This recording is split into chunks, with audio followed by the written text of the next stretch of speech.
Welcome back to the channel, everybody, and welcome back to all you ambassadors of arms and diplomats of defense.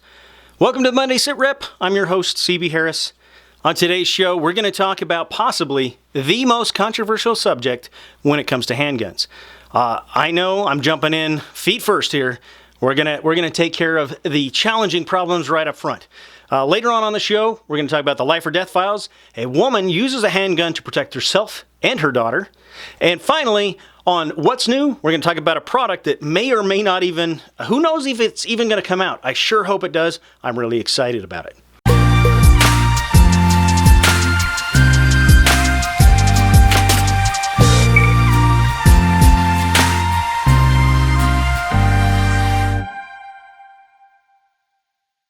What am I talking about as far as the most controversial subject when it comes to handguns? Honestly, I think this is more controversial even than whether we should be allowed to own handguns, because there's really only two sides of that debate, yes and no. Where this one, we've got a good half a dozen different choices, plus a bunch of other, maybe smaller choices. And what is it? Caliber selection. Caliber selection for defensive use. Man, that's a tough subject there. Everybody has an opinion. Everybody has a favorite round. And I'm going to tell you what mine is, and I know that you guys are going to rip me up on it. Some of you guys are going to agree with me, but there's going to be a lot of people who don't agree with me, and it's okay. Everybody's opinion, definitely. You know what? There's no right or wrong answers here. I'm going to tell you why I make that selection, and you know what? Maybe you'll understand, or maybe you have an argument as to why I'm wrong. I'd love to hear from you either way.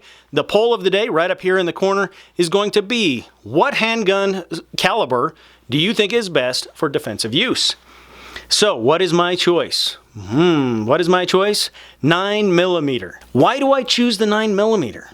I know there's nothing sexy about a 9mm at all.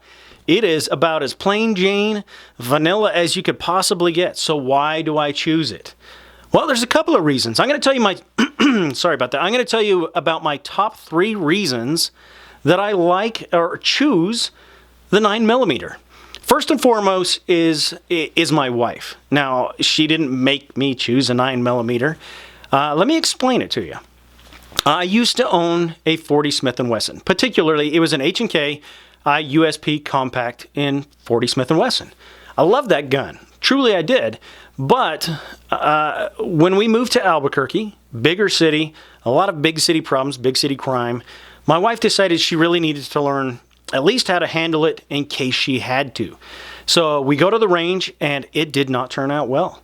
Now, I want to specify, a lot of people are going to say, women can learn, they can practice it and learn, and I absolutely agree. Absolutely. This doesn't have anything to do with her being a woman. It has to do with some medical issues that she has. My wife is tall but thin, and she has had wrist problems. In fact, she's had both of her wrists operated on within the last 5 years. So shooting a 40 cal it's painful for her. It just doesn't work for her. So why would I choose to go to the 9mm? Partly because of that. Now, I know I could have kept a 40 for myself, a 9mm for her. Absolutely, I could have done that. But what I wanted is to make sure that if I go down and she needs to pick up my handgun, that it's going to be the same caliber, okay? That it's gonna work out for her either way. That she's gonna be able to keep some decent groups because she's practiced with it and she understands it, and it's not going to hurt her. So that's why I choose it. I keep 2 9mm handguns in the nightstand in the bedroom, just for those occasions when if she needs to back me up or something like that.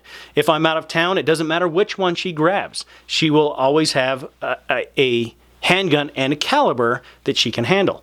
So first and foremost has to do with that. I truly am a believer that there's no wrong choices in your caliber selection. There's ones that I may not agree with completely, but the gun that you have is better than the one you don't. You may think that a 50 Desert Eagle is the way to go for self-defense, but if you don't have it, you use what you got. You use whatever caliber it is or whatever handgun it is that you have. So I choose 9mm for particularly the reason because of my wife. Now, there's other reasons that go along with it. I like the I like the magazine capacity that comes with a 9mm. The 40 that I had, I purchased it during the Clinton magazine restriction time frame, and I only held 10 rounds. I can get a magazine that upgrades it to 12. Really, that's not much of an upgrade. If you guys have ever owned an H&K, you know that magazine was going to cost me $80 to $100 as well, just to get an extra 2 rounds in there. Not that there's anything wrong with H&K, but they do tend to be a little pricey. So now I've got 17 rounds, 17 plus 1.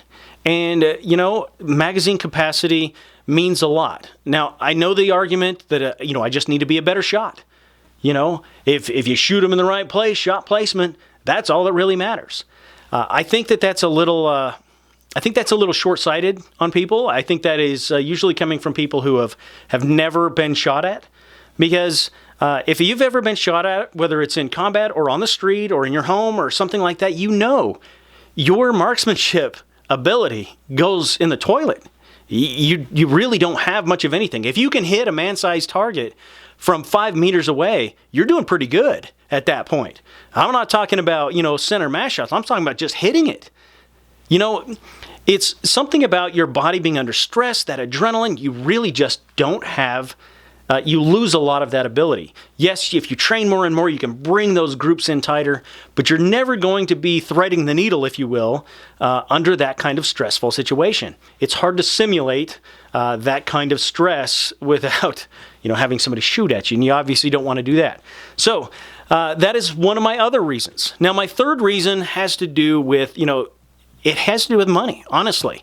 The 9mm is a lot less expensive than really just about any other caliber selection out there other than maybe .22 long rifle. So 9mm is a good choice for that. I have a lot more training ammo. I can spend more time at the range. I can purchase a lot more for my SHTF collection, my stockpile. It's a lot easier for me to purchase that ammunition. It's widely available. So yeah, I choose it for a lot of maybe different reasons, but all of them have led me to the 9mm. So I would love to hear what your guys' choice is. If you guys think I'm completely wrong and I have just lost my mind completely, I'd love to hear from you.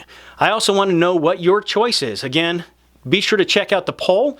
Answer the question: what is the best caliber for self-defense for a handgun?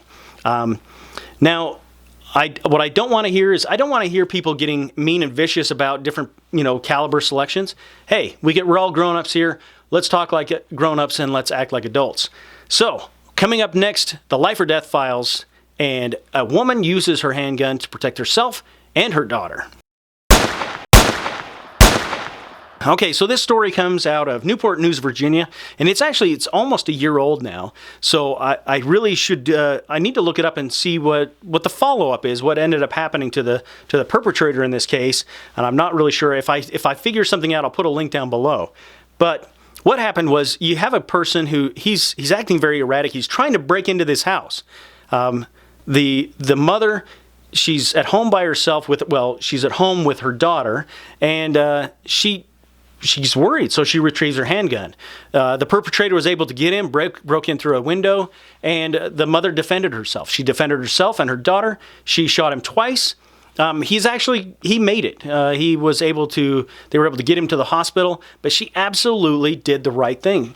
And, I think, especially in this case, as well as other cases we see a lot, is she didn't want to hurt him. She didn't want to shoot him, but she did what she had to do to protect herself and her daughter.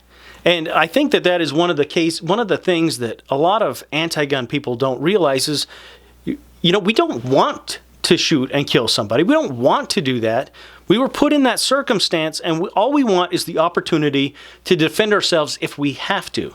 I don't want to shoot somebody who comes into my house, but I have to defend my family. So, I think that she absolutely did the right thing. I applaud her. Absolutely. She defended herself and her family, and again, the right thing happened. So, coming up next, a product that may or may not ever even see the market. I sure hope it does. So, what's new? All right, so Kalashnikov USA at the SHOT Show, they announced a new rifle that they're talking about putting out, and that is the AK Alpha. And Alpha is ALFA, so, it's a little bit different, but okay, however that works. I'm really excited about it. I think it looks awesome. I think the upgrades that they've come up with just sound amazing and awesome. I'm an AK fan. I think I like my AK better than my AR. I love my AR, don't get me wrong. And it's the same type of platform that I've used, my entire military career, but I really like the AK. I really like that platform. It's a very solid platform. It works great. It's reliable. And it's becoming more and more popular in the United States as well. So what makes the Alpha stand apart? Well, they've done some upgrades to it that I think, when you look at them, you can say, man, you know what? Those are some good upgrades. Why didn't people think of those earlier? And I really think that if it comes to fruition, it's going to be an amazing rifle. And I'm actually looking forward. I hope they do, because I really want to get my hands on one. So here's some of the things that they're talking about upgrading. First off, a full Picatinny rail, the entire top. Now, I think really most rifles now, especially tactical type rifles, I think that you almost have to do this. Optics are the future. Iron sights, there's a reason why they're called backup iron sights now. They're a backup to your optic. Your optic is your primary optic system. So, that is the way to go. So having a full Picatinny rail on top allows you to really put that optic wherever you want to, in a scout type position, all the way back, magnifying optics, however you want to use it. So yeah, I do think that that's great. However, I do have a problem with quad rails. I'm not a fan of quad rails. I think they just they chew up your hands. They're also a big temptation to just put a lot of crap on your rifle. In the classes I teach, I see students come in there with just so much crap on their rifle. I mean, they've got, you've got laser designators, you've got flashlights, you've got hand guards, you've got hand grips, bipods, you've got so much crap on those rifles that it is so heavy, it's very hard to manage. You're talking about a rifle that should be weighing between 7 and 8 pounds, and you start pushing 14, 15. I mean, it's just ridiculous. So I'm not a real big fan of the quad rails. And the AK Alpha, they've taken care of that. They've got key mod the rest of the foregrip. So the top is still a Picatinny. The rest of it is all key mod, so you add pieces as you need them. Now, I think that that's great, because there are sometimes some operations where you might want something else. You might want to add something to it. And this gives you that flexibility. So one of my big issues with AKs is the charging handle location. I'm right-handed, so that means that I either have to take my right hand off the hand grip, charge it, or I have to do the reach under and charge it with my left hand. They're taking care of that with this. They're calling it ambidextrous. It's not really truly ambidextrous. What it is it's reversible. You can move the charging handle to the left or leave it on the right. And I think that is an awesome option. Absolutely. It makes sense. It allows me to charge it using my left hand and never have to take my dominant hand off the grip.